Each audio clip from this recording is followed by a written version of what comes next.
Should I try to talk in a British accent? Whatever strikes your fancy. No, but I'm actually planning to go to this ball, and I need to pick up some new muslins first, but I don't really know what store to go to. Do you have a recommendation? Yeah, that's gonna be tough since they killed Joanne's. Oh no. Rip Joanne's Fabric and Crafts. Fabrics and Crafts? I'm glad you're here on this Sunday. I'm going to get right into the message. I'm going to tell it like it is, as they say. Oh, I heard a hallelujah. Did you think I don't know what the hell is going on? And a lot of strange places. Where in the hell have you been? Hell, fire! Hell, fire! Hell, fire! All right. Okay, there's something else, too. Hello. Welcome to the Satire Fire. I'm Sydney. And I'm Samuel. And today we're traveling back in time to Regency era England. Sorry, I will not plague you with a British accent in every episode. I'm so sorry to any of our British listeners. I understand. That's a Satire Fire guarantee. You get 1 3-second clip every episode, but no more, or you are allowed to sue. So we're done. It's cut off. But yeah, thank you for listening today. We are a podcast all about satire. We talk about satirical novels and other forms of satirical media, and we are starting a new series today on Northanger Abbey by Jane Austen. This is our oldest book that we're discussing thus far in terms of when it was written and published. Yeah, I think that's true. We talked about Modest Proposal, which I think is older, but that's not like that didn't really count. It's not even a book. But yeah, this is the oldest novel that we're discussing on the podcast, so that's exciting. And if you are here for the first time, once again, welcome. But if you're not familiar with the structure of our podcast, usually what we do is 3 episodes per book that we discuss, and then we'll do an interlude episode in between where we discuss another form of satirical media, whether that be a movie or songs or something else. Maybe we'll come up with new ideas eventually. And that's kind of a transition. And so the last episode that we did was on the 2000 movie American Psycho, which was following up our series on the book American Psycho by Bret Easton Ellis. So if you're into that, if you're into more straight up horror spooky rather than gothic mystery adjacent books by Jane Austen, maybe go check that out. But otherwise, or if you're looking for a more contemporary satire, because this one is obviously very Regency era, whereas the other one is very 90s grindset mindset. Yes. But the way these episodes are structured usually is that the first episode is a summary of the book, and so that's what we're doing today. We're going to talk all about what happens in Northanger Abbey. If you haven't read it before, hopefully I will give a good enough summary that you don't have to if you're not interested in doing that. Obviously, encourage you to read it if you want. And then next week, we will be moving into a historical context episode where we talk about what's going on at the time this book was written, what kind of things about the elements in this book do we need to learn more about, and also just, who is the author, who is Jane Austen, what do we need to know about her life to help us better understand this book. So if you've read the book before and you really don't want to listen to us yap about the plot, then you can skip this episode and wait till next week. But before we do that, Samuel, anything you wanted to chat about? Any books you're reading? Anything going on? Of course, always reading books. I'm going to be bringing what I believe is my second nonfiction book review, analysis, summary, discussion. I recently finished the book Number Go Up by Zeke, Faux. Now, I became interested in this book because my favorite book podcast, If Books Could Kill, did an episode about a almost companion novel to this book called Going Infinite, which is all about Sam Bankman-Fried and cryptocurrency and the way that cryptocurrency had this incredible boom and then an unbelievable bust that followed it just a couple of years ago. And the Going Infinite book and the way that they discussed it on the If Books Could Kill podcast really is looking at Sam Bankman-Fried and crypto from a rather sympathetic mindset, as opposed to viewing these people the way that they would more accurately be portrayed, which is as scammers and con people and just not good people. And so they referenced in that episode having for background read this more accurate and also more critical portrayal, which is Number Go Up by Zeke Faux. So if you're not familiar with cryptocurrency and Bitcoin and the blockchain and all of those things, it's more complicated than I feel like I'm going to be able to get into. Can I be honest that to date, I don't even really know what cryptocurrency is, but I also don't know if I care to know. Yeah, that's totally fair. A 30-second explanation is basically every cryptocurrency is like an Excel spreadsheet on the internet somewhere, where one column is a list of names and one column is a number that is an amount. And the entire point of it is that the amount represents how much of a cryptocurrency you have. And as long as everyone is all buying into the fact that that number is worth something, then it is worth something. But as soon as people stop believing that it's worth something, it stops being worth anything. Which is why it's really, really good for scamming people. Because if you can create this imaginary thing that has no real world presence, it's just digital, tell people that it's worth something, and then sell everything that you just made of it, you can make a bunch of money out of literally thin air. It's fascinating. But what this book really also gets into is the recurring thing that comes up around cryptocurrency is that it is used by criminals a tremendous amount. One thing that is like a central pillar of cryptocurrency is this specific, it's called a stable coin called Tether.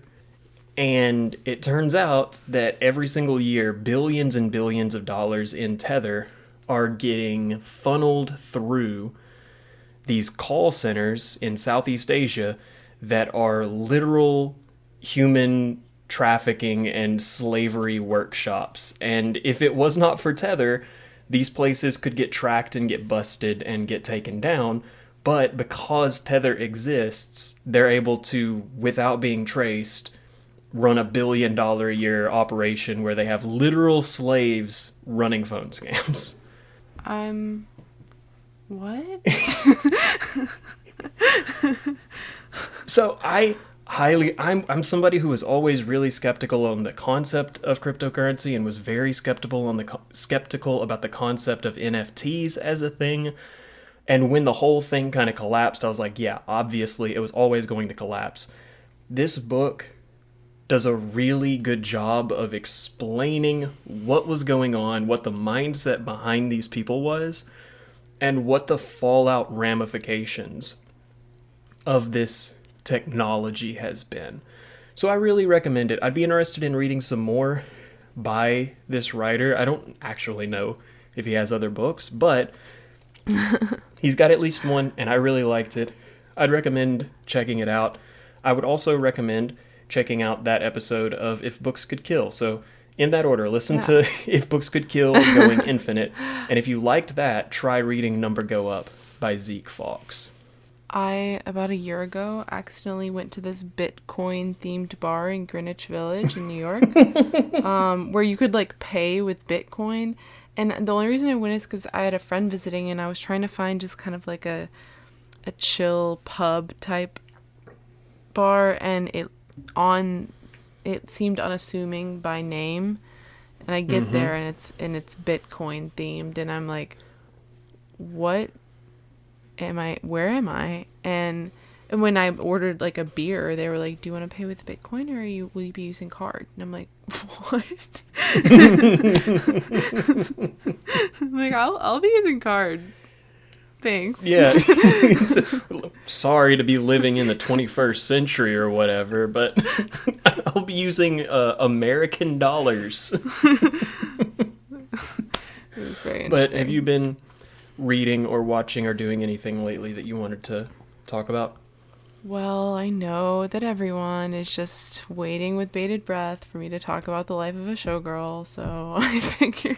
Just so many comments flooding in. Yeah, it's actually, guys, the amount of DMs, please stop sending them. It's so crazy. Yeah, I thought I'd talk about the life of a showgirl. If you didn't listen last week to our most recent episode, I said that I needed a minute, because... Okay, so context is that I've been a Taylor Swift fan since that girl released Tim McGraw and it was on the radio. And being a young girl from Tennessee, Taylor Swift was kind of a big deal as she was starting to gain fame, because she was like a local. She's not really from Tennessee, but she moved to Tennessee, and that's where she got her start. And so when she released her first album, I got it for my birthday. Like, I've been a lifelong fan of Taylor Swift. Yeah, I mean, she's like painted on the big country music Hall of Fame mural in Nashville. So yeah. Like we somewhat claim her. Yeah. And not that I'm not a fan of gatekeeping. So like, if you haven't been a lifelong fan of Taylor Swift, if you didn't listen from the beginning, I don't care. If your first album you ever listened to was the Tortured Poets Department, I'm not saying that. It's just more of that I've seen her fame over time and how it's changed, and how being a fan of her music has changed over time. And like, there are times in my life where it was very uncool to be a Taylor Swift fan and people made fun of you, and then there are times where people really liked her, and it's just an ebb and flow constantly. And while I think that so many celebrities endure a lot of scrutiny and discourse around who they are, it's very tiresome to witness like how at 1 second everyone's like, we love Taylor Swift, she's great, everyone's a Taylor fan, and then the next second they're like, ew, she's weird and cringy, and ew, and like, why would you listen to her, she only sings about men, ew. It's just kind of exhausting. And so honestly, especially now, because she gained like really an immense amount of fame with the Eras tour, which was really cool tour, never been done before, but because of that, there's just like so many people talking about her. Republicans hate her now because Donald Trump hates her. Football fans hate her because she's on their TVs, and like, I am happy to critique Taylor Swift because she's a billionaire, and she's, at the end of the day, she's making money, and she does some really interesting things in the name of making money.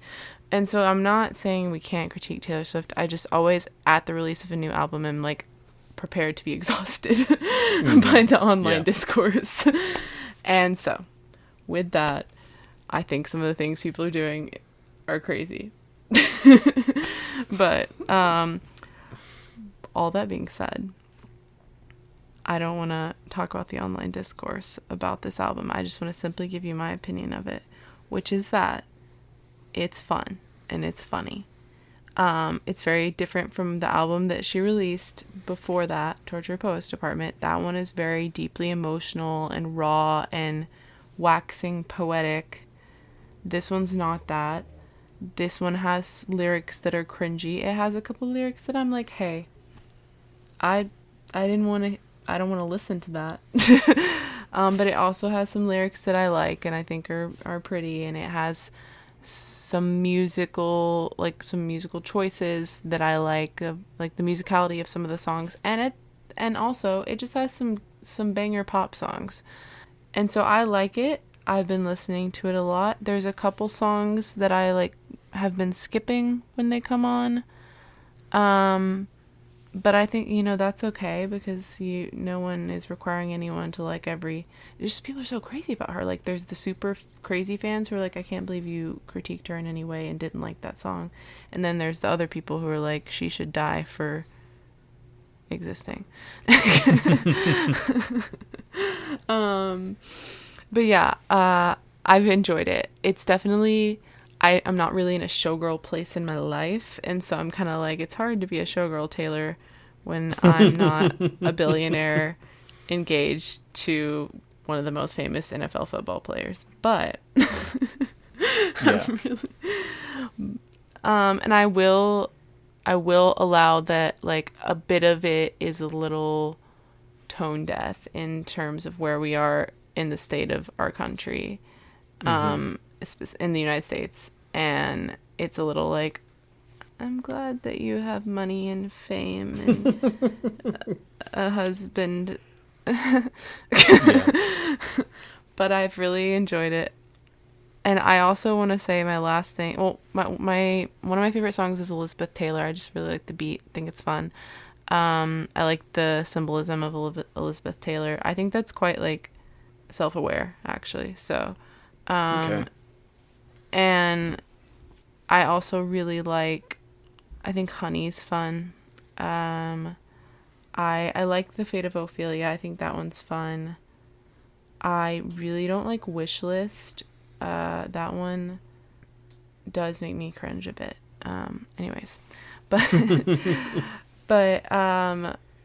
my last statement, I'll stop talking about Taylor Swift, and Samuel, feel free to cut this down if I've been talking for too long, is that if you are seeking political advice solely from your favorite pop star, don't do that. That's fair, That's choose another source. And yep, that's all I want to say. Yeah. Maybe the source should be critical thought and conscious observation of the world around you. Maybe research, conversations with your friends and your peers, conversations with politicians, if you have the chance to speak with your local politicians, even whatever you want to do. Maybe don't hinge all of your beliefs on the beliefs of a celebrity, and then maybe you wouldn't be so angry on the internet when they didn't believe exactly what you thought they were going to, or say exactly what you thought they were going to. That's my advice for the day. All right. Good pep talk. So with that, let's send it back to now that we've spent a little bit of time talking about a person who has enough money to be out of touch with certain modern day happenings, let's take it all the way back to a simpler time where really rich people are somewhat out of touch with the lives of the people around them. Yeah, very excited. Let's talk about the 18th century.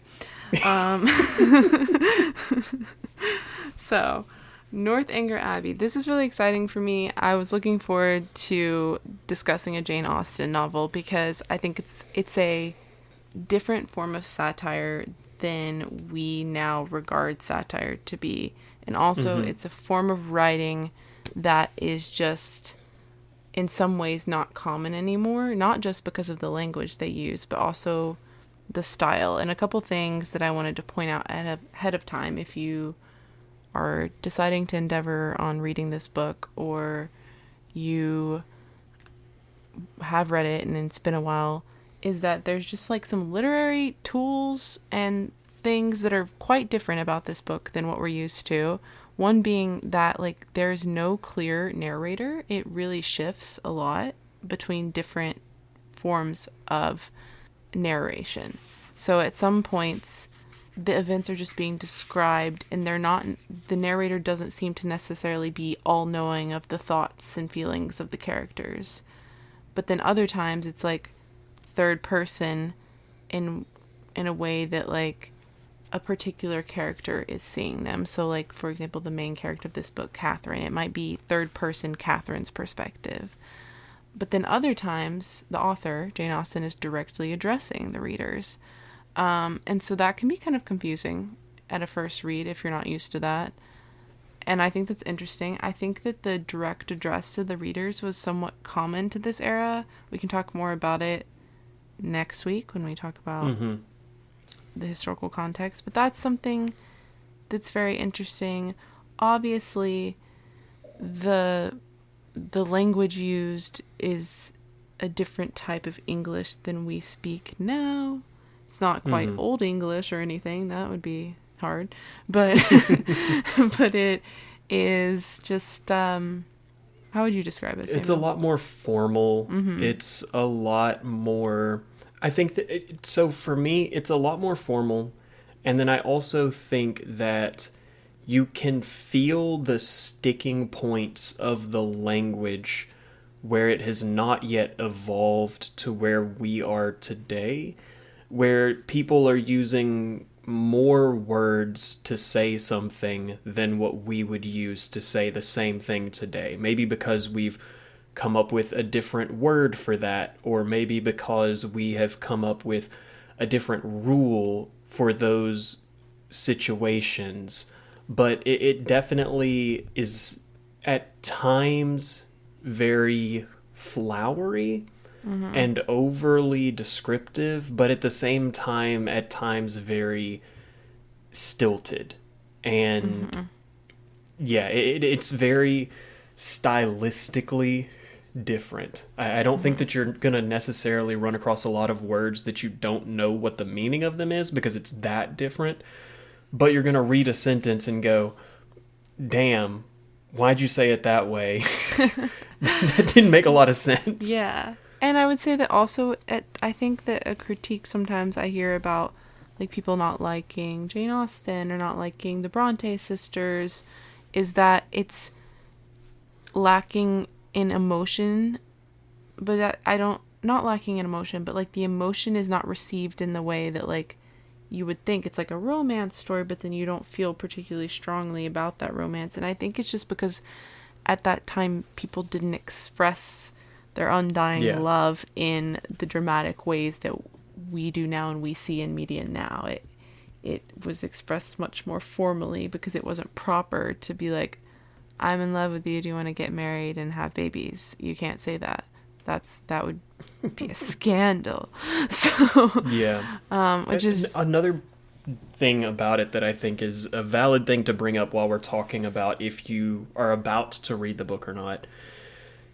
Jane Austen also likes to get a little funky with punctuation and get a little free form with it. So, like, if you'll allow me, I had a sentence that's like early on in the book where I read it and I was like, oh shit, we're really getting into it, huh? Yeah. And I'm not going to read it the way that you would naturally read it. I'm going to highlight all of the punctuation that is used throughout it to prove a point. So it flows more naturally if you're reading it. But to highlight an example, this is two people who are reconnecting, their old friends, reconnecting in a tea parlor, and that's dealing with the social situation of trying to communicate when you're not all that interested in listening. So it says, Mrs. Thorpe, however, had one great advantage as a talker, over Mrs. Allen, in a family of children, semicolon. And when she expatiated on the talents of her sons, and the beauties of her daughters, M dash, when she related their different situations and views, M dash, that John was at Oxford, Edward at Merchant Taylor's, and William at sea, M dash, and all of them more beloved and respected in their different station than any other three beings ever were, Mrs. Allen had no similar information to give, comma, no similar triumphs to press on the unwielding and unbelieving ear of her friend, comma, and was forced to sit and appear to listen to all these maternal effusions, comma, consoling herself, comma, however, comma, with the discovery, comma, which her keen eye soon made, comma, that the lace on Mrs. Thorpe's pelisse was not half so handsome as that of her own. Period. I want someone to take a soundbite of that and make it like do like a DJ like and the bass drops like as you hear something like I really someone do a remix of Samuel's sound clip there. Yeah, do the remix just like they do with the scene of them calling out in Pride and Prejudice Mr. Darcy when she's really letting Mr. Darcy have it in Pride and Prejudice. Exact same thing. Yeah. Also, like, there are so many M dashes, and when I was reading it, I was like, oh my gosh, is Jane Austen AI? Like, what's... Jane Austen isn't real. Our first Satire Fire t-shirt, is Jane Austen AI? But anyways, all that to say is that it's just very different stylistically. If you haven't read things written in the 18th century, be warned. And if you can get past those things, I think there's actually a lot of fun in this book to be had. So with that, let's talk about the fun. So this book opens, so it was written in 1798 and it wasn't published until 1818. And that's because, I mean, it was published after Jane Austen's death, but it is set in presumably the late 1700s, which is, in some people's opinion, the Regency era, and others more of the Georgian era. I don't think it really matters. It's giving strong Regency Not to era us. vibes. It probably mattered to them, but it's giving Bridgerton vibes. So that's all you need to know. So it opens and we're learning about our heroine, our main character, Catherine Morland. I was about to say Abby for some reason. Abby. No, we're learning about Abbey of Northanger. We're learning about our main character, Catherine Morland, and we learn she's not like the other girls. Growing up, she was kind of a little bit of a tomboy, which is crazy for that time. She liked to run and play outside. She liked to get dirty and tussle and tumble. She was a little bit different. But as Catherine got older and entered into her teenage years, as any woman in the 1700s must do, she had to get it together because she's about to get married off. So basically Catherine starts trying to do all the things that a young lady at that time would do, which are learning the pianoforte and learning how to sew and learning how to keep a house and reading books but not being too smart and things like that. And so she starts doing that, and while she doesn't find great pleasure in most of it, nor is she very good at most of it, she is trying. And honestly, it's quite endearing. This whole book, I find Catherine so endearing. I'm like, she's so cute. What is this girl? Like, she's kind of awkward. She's very not what you would expect from a main character, which is what Jane Austen is trying to tell us from the beginning. She keeps being like, this is what, and she's calling a main character the heroine, but this is what would happen to a heroine. That's not what's happening here. And over, Jane Austen is speaking directly to us, the reader, and being like, this girl, not a main character, but she's my main character. And so who out there like that? Tag your boo. She's not a main character, but she's my main character. And so that's kind of what's happening at the beginning of the book. We're just learning about this girl who's kind of unassuming and relatively insignificant, but she's fun. She's very sassy internally and wears her emotions not on her sleeve but like strongly in her head. She's feeling a lot. She's reacting to everything. She loves seeing new things. She's very reasonable but also naive and like overexcitable, and she's just kind of just a sweet girl. And so that's Catherine. And Catherine just turned 17. And so a friend of her family's is like, we're going to Bath for the season. Does Catherine want to come since she's old enough to marry now? And so Catherine wants to come. She's so excited. It's the Regency young lady version of sending a pig to market. Yeah. And the season, if you haven't watched Bridgerton, is basically just after winter ends. And it means that all the rich people, or relatively well-off people, rich being a loose term because they have varying levels of wealth, but definitely all the respected individuals of society come together and they just play. They go to balls, they drink, they eat, they buy dresses, they buy suits. The men they play cards. They just leisure and socialize. It's a whole book full of people that haven't worked a day in their damn life. And so Catherine is, for the first time in her life, going to go to Bath, England, to leisure. And there's a quote that is well known from this book: "If adventures will not befall a young lady in her own village, she must seek them abroad." So because she lives in this small little village in the middle of nowhere, the Allens, and they're not super important characters, but the people who take her to Bath are like, come to Bath with us. So Catherine goes to Bath and to the balls, and she goes to her very first ball, and no one dances with her, and she's very sad, and she doesn't make any friends, but you know, she looks pretty, so that's good. And she's feeling, in her first few days in Bath, a little bit, I don't know, neglected in a sense. She's not meeting many people. Her escort, of a sense, like her friend Miss Allen, who came with her, also isn't meeting any people. Mrs. Allen doesn't have very much of a personality other than like talking about the clothes she wears, and so it's kind of hard to make friends when you don't have a personality. But after a few days in Bath, she and Mrs. Allen are at yet another, no, I think they're at a ball, and Mrs. Allen runs into an old acquaintance of hers, like a friend that she knew at one point, Mrs. Thorpe.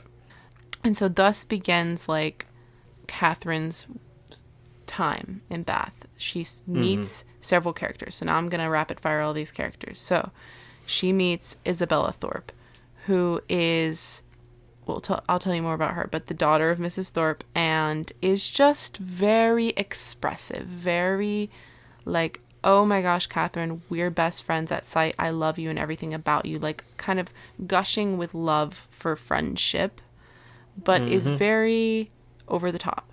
Then she meets John Thorpe, who is Isabella's brother. Yep. And then she meets the Tilneys. Also, I can't remember if it was the same night, not really important, it all runs together, but she meets the Tilneys. And so there is Henry Tilney, who is the first man that Catherine sees during this time that she kind of she fancies. She thinks he's handsome, and he's the first person she dances with at a ball. Henry is slaying. Like he's cunt. like we love Henry. He off the bat like just starts talking fashion with Mrs. Allen, and like how does he know that? And so you remember how Catherine wasn't like the other girls? Henry's a little bit not like the other boys. we love a gay daughter and a thought son. So Henry, and then she meets Henry's sister Eleanor, and basically it takes a bit for her to become close to the Tilneys. She is really kind of obsessed with the idea of them, but right after meeting Henry, he's out of town for a few days, and then she keeps trying to like become friends with Eleanor, but it's not really working. But in the meantime, she's becoming very close with Isabella and Isabella's family. Isabella, you know what? Against all odds, I kind of love this girl.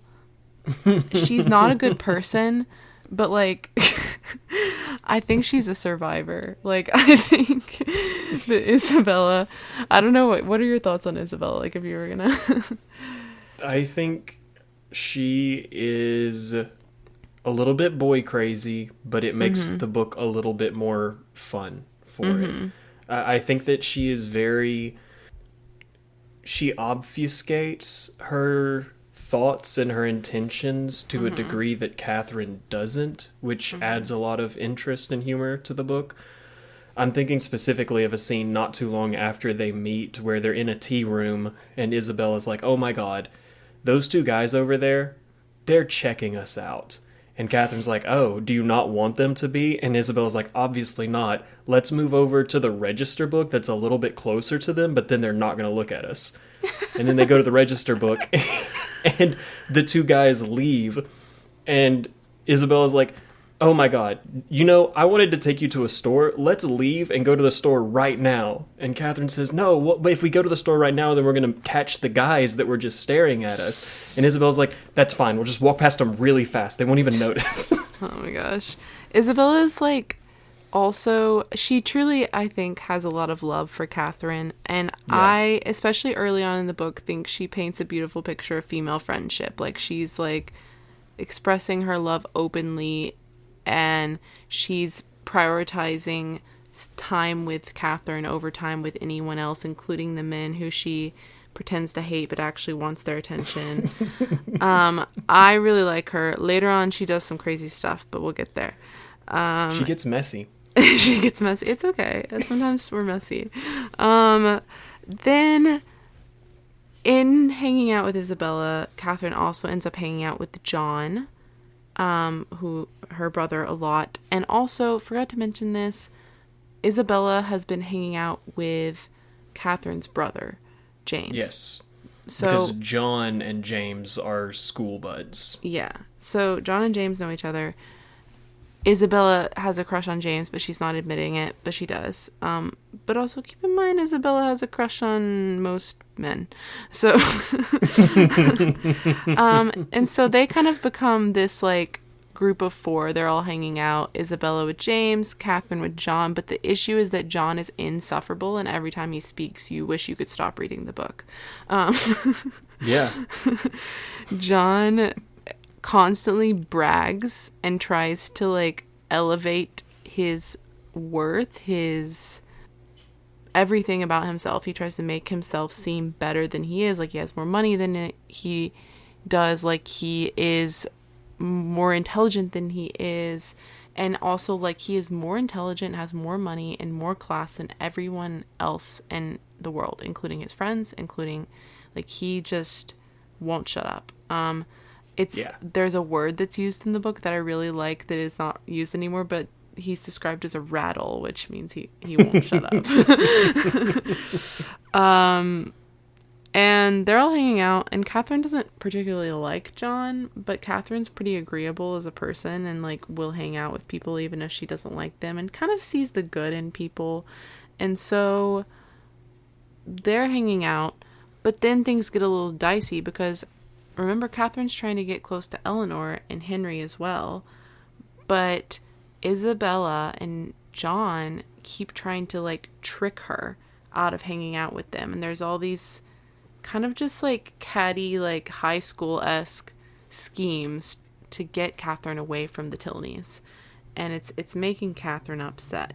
Our girl's having some big feelings, and finally she stands up to John and Isabella and says, you know what, I'm not hanging out with you guys today no matter what you say, because you've tricked me out of hanging out with Eleanor twice now, so I'm gonna go. So finally, it's been taking a long time, but finally she gets to spend time with the Tilneys, and she goes on this lovely walk with them and learns how pleasant they are at conversation, especially compared to the company that she had most of her time in Bath thus far. Yeah, specifically John. Specifically John. He's kind of just like, he's the thorn of the book. at the same time all of this socialization is happening, Catherine is developing an incessant love and obsession with Gothic novels, specifically this one novel, The Mysteries of Udolpho, if I mispronounced that, sorry, which is an actual Gothic novel that was published in 1794 by Anne Radcliffe. And Catherine loves this book, and she and Isabella actually bond over their love for this book and their love for Gothic literature in general. Mm-hmm. And so she's really just like diving into these novels to the extent that it's consuming a lot more of her thoughts than you would think it would, I guess, is what I'll say. Something that happens that isn't that notable for our plot summary, but that I wanted to note because it infuriated me, is that she's trying to talk about this novel with John, and he's like, oh, I hate novels. Yeah. Period. Like, novels are stupid. Real men read history and nonfiction. And yeah.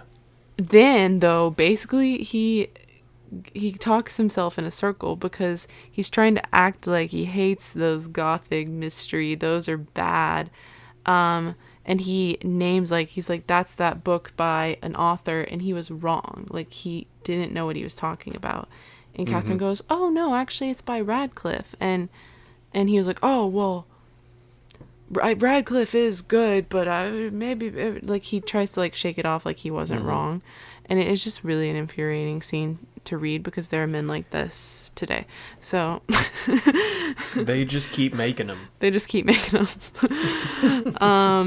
But in contrast, when she talks about this novel with Henry, he's like, she assumes that Henry wouldn't like novels because he's a man, because of her experience with John, but he's like, quite the contrary. I love them. And Henry just continues to prove that he is cool. So the season goes on, and do you feel that there's a lot more notability in the season until the end? Like, is there anything I'm missing in just the social follies of these young people? I don't think so. I think that, as is kind of fitting with the time and is kind of fitting with the themes and stuff, there's a lot of insignificant stuff. Yeah. Like, I think that there's a lot of little things that happen, but not much of it really impacts the broad strokes of the story. Mm-hmm. And so basically what's happening is we get to a point where everyone's, as they are supposed to, developing affections or feelings for specific people. So here's the rundown. Imagine right now we're sitting with a glass of wine on the couch. I'm like, let me tell you something. Here we go. Did you hear that James Morland is in love with Isabella Thorpe, and Isabella is also in love with James? Did you hear that John Thorpe is in love with Catherine Morland, but Catherine doesn't like John? Did you know that Catherine is in love with Henry Tilney, but she can't tell if Henry actually likes her or not? And did you know that Catherine is best friends with Isabella and with Eleanor, but there's a bit of jealousy between the friends? That feels like a last week on Love Island.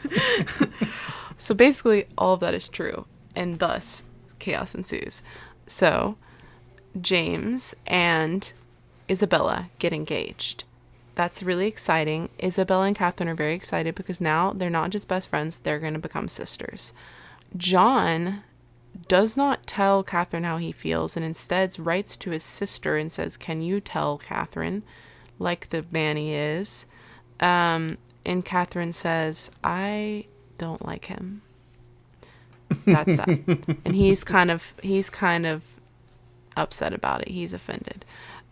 And then in the meantime, Catherine's friendship with Eleanor has been getting stronger and stronger. Eleanor, we haven't talked a lot about her, but she's like a lovely girl. She hasn't had a lot of friends in her life, and we'll talk about why in just a second. But she and Catherine are really hitting it off and having good conversations. And she and her brother have a very, like, sweet relationship. And it's not weird at all, as brother-sister relationships can be at that time. And so that's good. And so, sorry, there's just, like, so many, like, social things that I'm, like, trying to get them all straight. So before Catherine finally leaves Bath, something starts happening with Isabella and James, and I'm just going to wrap this plot line up for you right here. But basically, Isabella starts flirting with another man who happens to be Henry's older brother. That's not super important because it actually kind of makes it more confusing to talk about. But she starts flirting with another man. She pretends like she's not flirting. Bitch. Yeah, and she's like, I'm not flirting. I don't even like him. I actually detest him. I wish he would leave me alone. Oh, he's sitting by me?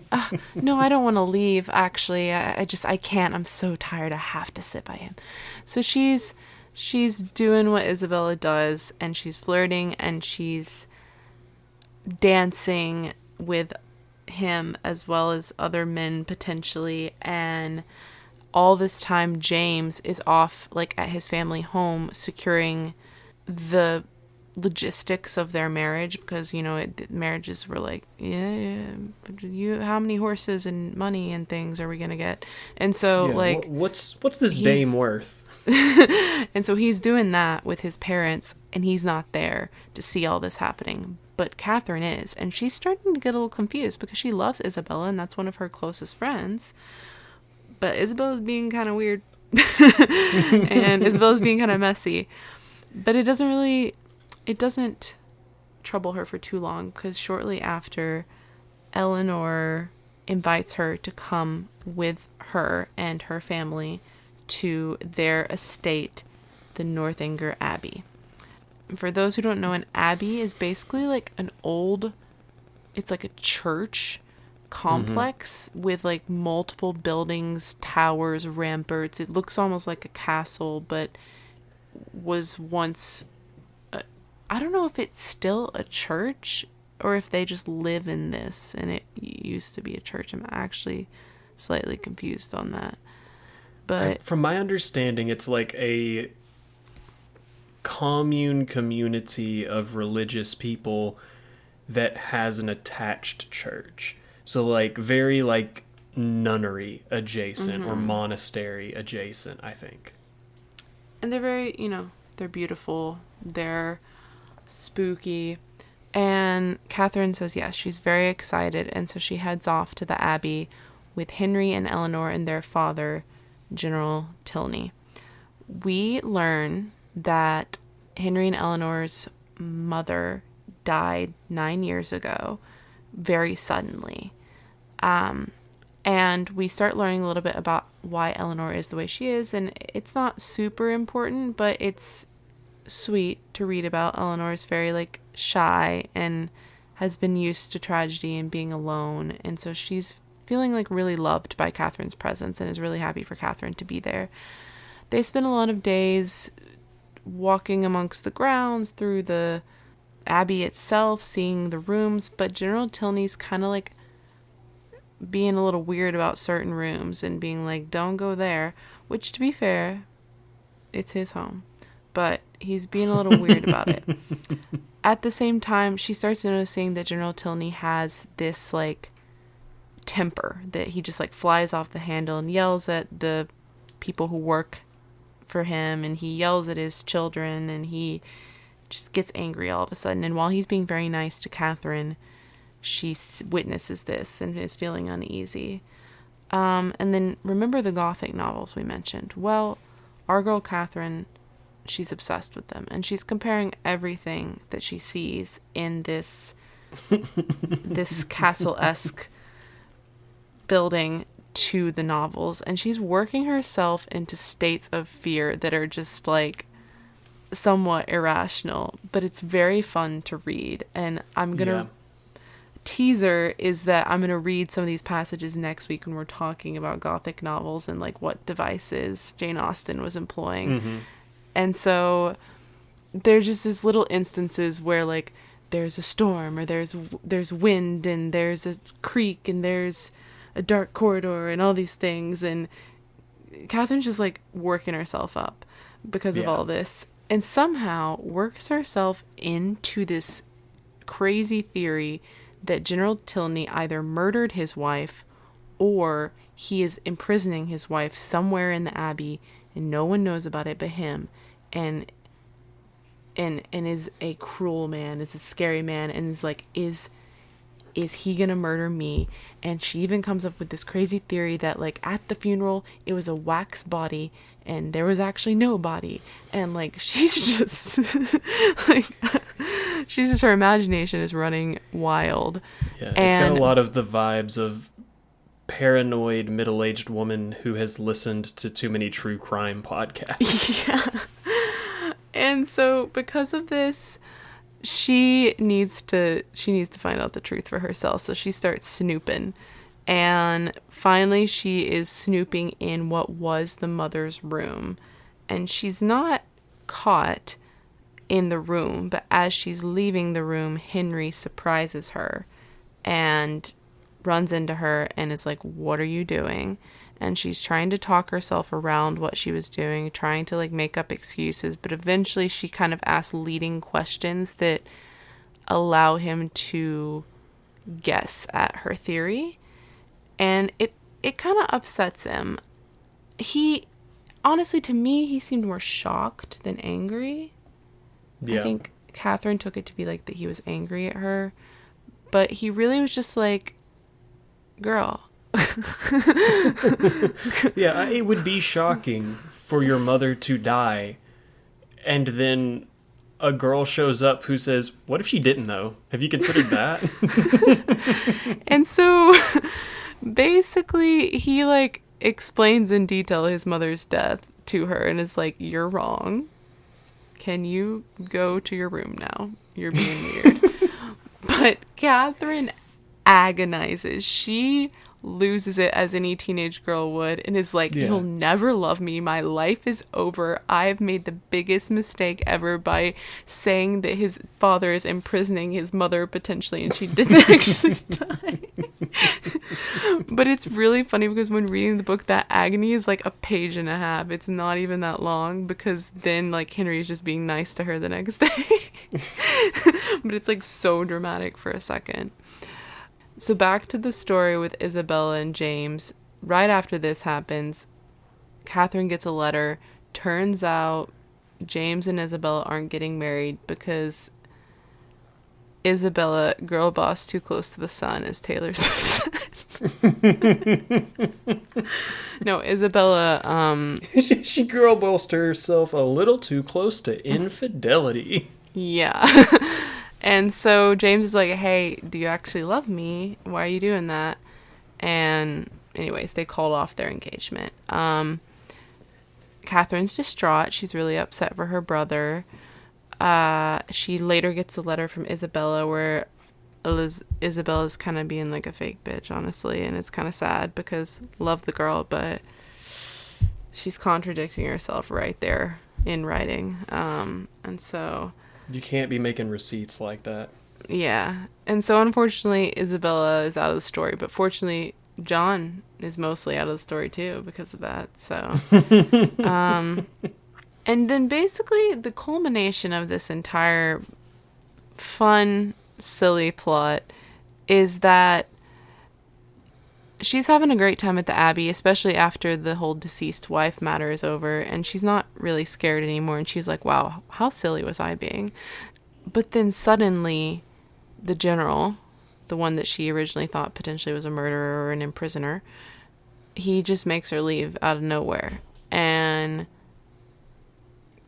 Catherine's like, "What?" And he makes her travel 11 hours by herself in a carriage with only a driver back to her home, just like that. And it's actually very rude if you think about it. Like, even not just by those standards, but by today's standards, that's quite rude. Oh, Samuel's story time. This exact thing has happened to me. Oh no. That can be our game. That's the end of the episode, guys. Stay till the end. And so she's really sad, and I think this part is particularly not fun, but interesting, because here we are, we've been really in like a plot place in this book, and the narration has been very focused on the plot, but suddenly Jane Austen is back, and she's talking directly to the reader again, and she's like, huh, joke's on you. You thought there was going to be a happily ever after ending like every other book? Nah, that's not what's happening. Catherine's sad. We're flipping the script. Catherine goes home and she's dejected. She's sad. Did she do something wrong? Did she offend General Tilney? She doesn't know. But she's home and she is just depressed and doing nothing. And her family, while on immediate arrival, was very comforting to her and she was very excited to see her family again. Now she's just like, I hate them. I hate this town. I hate everything. I have nothing to live for, because what if I can't be friends with Eleanor anymore? And also, what if Henry doesn't love me still? But then have no fear. Henry does show up. It's just we just have to agonize for a bit. Jane Austen really wanted to have us on the edge of our seat. And then Henry shows up. Catherine wanted a ticket out of here, and it turns out Henry, he's got a fast car. And so he shows up and he confesses his love for her. But don't worry, reader. It's not the normal type of love. It's a different type of love. The only reason he fell in love with her is because she loved him. It's kind of interesting. He didn't originally. He kind of just liked being her friend. But then he realized how she prioritized him over anyone else. And he's like, wait, I kind of like the attention. And he loves her too. And then everyone does get their happily ever after, except for John and Isabella. And the last thing worth mentioning is that the reason that Catherine was sent away, turns out, is because she didn't have enough money. And General Tilney found it out, and he was like, nah, you need a richer girl than that. And the reason that Isabella ended up not wanting to marry James is because he didn't have enough money.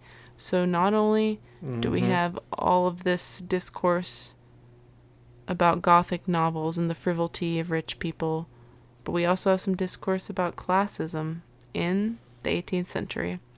If you ain't got money, take your broke ass home. That's what General Tilney said. He said, look. But yeah, Eleanor, she gets married. Henry and Catherine get married. Isabella and John are never to be heard from again. The end. The end. Congratulations to making it to the end of a Jane Austen novel. I hope that you, the audience, do well on your next school book report, now that you don't have to read it. Yeah, guys, if you're reading Northanger Abbey for school, seriously, I think you should just copy-paste the transcript of this episode. Turn it in. I don't care. If they come for you for plagiarism, I'll say, nah, I encouraged it. I'll deny it. I never said that shit. I never said that before. I don't know what you're talking about. They actually gave me the script to read. Yeah, your student wrote this. Only thing we ask is you've got to give us 5 stars. 5-star rating, but then you can plagiarize. But I hope that you found listening to this plot very fun, because reading it is very fun. And that's nice, because the last book we read, there was graphic, intense murder, violence. So yeah, this one was a little silly. Also in comparison. fun. But also fun. But just differently. Different fun. So final thoughts. Did you have anything you want to say about this book? Anything I missed before we, move into next week? No. I think that anything that I've got, I will save until later. But I think you did a great job covering the summary. Thank you. Yeah, and so to close us off, Samuel promised us a story, so take it away. Well, it was just, so I spent some time working in North Carolina and was dating someone who was also working in North Carolina, and it was a seasonal job.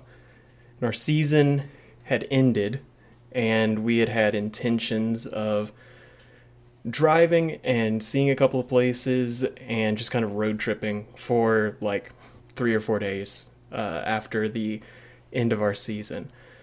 And unbeknownst to me, she had also invited her mother to come. And after the first night of all of us staying in the same hotel room, I was told at 6 p.m. the next day, hey, my mom said you're not allowed to stay with us anymore. And this was in North Carolina, and I live 10 hours, 12 hours away in Tennessee. So I had to drive off into the sunset, spend the night in my car in a Walmart parking lot, and then drive home the next day. So she straight up pulled a General Tilney, said, and genuinely, I'm not even joking, I was working seasonally at a summer camp, so I was broke as hell. The reasoning I was given afterwards was because I had, up until that point, one day, mind you, had not offered to pay for anything, such as all of our dinners. That's crazy. You're the broke college student. She's the adult. Like, I feel as though that's just common courtesy. I definitely would have. If we had had more than, one meal together, I would have offered, I'll pay for my portion of this. I'm not paying for a 45-year-old woman to eat pizza. Like, wow, I wonder if she had just read Northanger Abbey and she's like, you know what I could do to get us out of this situation? Banish him. Out of nowhere. So there you go. If we're picking characters of the book we relate to, obviously I'm the Catherine. Who are you? I feel like, no, I don't really particularly relate to any of them, but I have a lot of sympathy for Isabella. I'm like, it's hard to be a woman in the 1700s. I haven't been one, but I assume. Sometimes it's so hard to be a woman in the 1700s, you've got to make it a little bit harder. I like kind of the whole time I was just like, this girl is hilarious. I saw a review of this book where someone was like, they said that she was the most insufferable Jane Austen character and like it made it hard to read the book, and I was like, wait, what? She was one of my favorite parts of the book. She was so Bitch, funny. John is right there. Yeah, I'm like, there was such a better option. Anyways, so that'll do it for us today. Thank you for listening. I hope you enjoyed this one. If you have read Northanger Abbey or you haven't, and you have thoughts after listening today, whatever the reason, you want to chat with us, you want to find us between now and next week, we can be found on Instagram at the Satire Fire Pod, Pod, and we can also be found on TikTok, Blue Sky, and YouTube at the Satire Fire. Follow us, like our videos, comment, subscribe to our channels, whatever you want to do. We appreciate any engagement, and give us your thoughts. I genuinely, aside from all the crazy Taylor Swift related DMs you guys are sending me, I genuinely would love to talk about the books. Like, I really want, I don't know why I'm giving this here. I feel like Isabella's really making me feel like I should profess my my feelings in a very over the top way. But I really want to have like discourse, and I think we want this. I think we both want this to be like a community. We can talk about the books. It's kind of like a book club in a way. So yeah, definitely. So be sure to reach out to us if you have suggestions for future books. We're still in the middle of this series. We've got 2 more episodes. And we've got our book after that picked up, but we're not going to tell you what it is until the end of this series. But if you have a specific favorite satire book that you'd like for us to cover, be sure to reach out and let us know. Also, like I said earlier, please rate us 5 stars wherever you're listening. Like, comment, subscribe, tell a friend. And our intro and outro are remixes of the song 48 by Cullah. And we will look forward to hearing from you again next week when we all are going to get to learn a lot from Sydney about the Regency era and Gothic novels. So fun. Thanks again for listening. This is the Satire Fire. I'm Sydney. And I'm Samuel. Bye. Bye. I think it really helped that I've been feeling delirious recently. I just about come to the end of the road. Here, I've just about lost patience with you people. You get your ass out into the mountains or someplace or hide in there and watch that damn tube. But if not, fuck it. I'm done. In fact, my sermon